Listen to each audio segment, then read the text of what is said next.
तर सुशीलकुमार शिंदे आणि गडकरी चांगले मित्र आहेत, त्यांनी ऑफर दिली असेल तर आपल्याला माहिती नाही असं चंद्रकांत पाटलांनी म्हटलं. मात्र आपण काही ऑफर दिलेली नाही असं चंद्रकांत पाटलांनी स्पष्ट केलंय. तर त्यावर सुशीलकुमार शिंदे यांनी सुद्धा गडकरींनी आपल्याला ऑफर दिलेली नाही असं म्हटलं.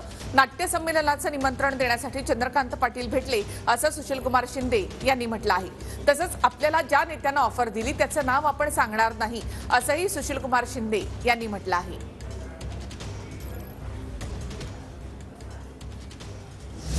तर राज्यामध्ये मोठा राजकीय भूकंप होणार असा दावा भाजपचे मंत्री गिरीश महाजन यांनी केलाय.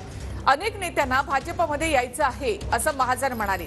तर त्यांच्या विधानावर विरोधकांनी टीका करत भाजपला प्रत्युत्तर दिलंय. तर भाजपकडे चेहरा नाही आणि म्हणून आमचे नेते घेतले जात आहेत अशी टीका यावर यशोमती ठाकूर यांनी केली आहे. तर मोठा राजकीय भूकंप येईल, अनेक नेत्यांना भाजपमध्ये यावं असं वाटतं असं गिरीश महाजन यांनी म्हटलंय.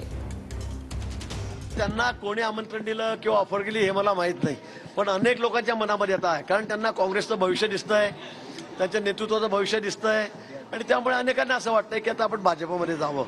आपल्याला कल्पना आहे मोदीजी नुसत्या देशात नाही तर जगमान्य नेते झालेले आहेत.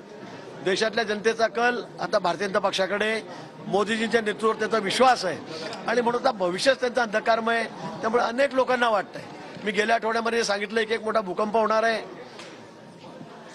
तो त्याच्या मागचं कारण शिंदे साहेब नाही, कारण माझं तर काही बोलणं झालेलं नाही, पण अजून अनेक दिग्गज नेते हे भारतीय जनता पक्षामध्ये प्रवेश करतील आणि मोठा भूकंप राजकारणामध्ये या ठिकाणी निश्चित होईल. भाजप जेव्हा महाराष्ट्रात हारायला लागलेली आहे म्हणून महाराष्ट्रातले काँग्रेसचे नेते भाजपमध्ये घेऊन आपल्याला कशी इज्जत वाचवता येईल याच्यावरचा भाजपचा प्रयत्न चालू आहे.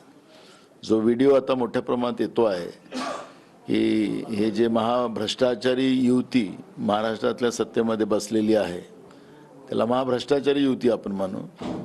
त्या युतीमध्ये एका गाडीत ते बसू शकत नाही, एकावर एक बसतात आहेत आणि अजून लोक घेण्याचा प्रयत्न करत आहेत. त्यांच्या गाडीतच जागा राहिली नाही, आता ओव्हरफ्लो झालेला आहे त्यांचा आणि आता त्यांचा डॅम फुटायला आलेला आहे. भाजपवाल्यांकडे स्वतःचे ओरिजिनल लोक राहिले किती आहेत? आमच्या लोकांना बोलवतात आणि तिकडे करतात, असंच आहे सुरू. पण मला विश्वास आहे की प्रणती काय आणि सुशीलकुमार शिंदे साहेब काय ते लोक कट्टर सर्वधर्म संभावाच्या विचाराचे आहेत, व्यापक विचाराचे आहेत आणि ते नेहमी काँग्रेसमध्येच राहतील. पक्ष सोडायची दोन कारणं असतात, एक तर भीती असते, नाही तर पॉवरची ग्रीड असते. हे दोनच कारण आहे जेणेकरून कोणी आपला पक्ष, नाही तर आईवडिलांना कोणी सोडत असतं का?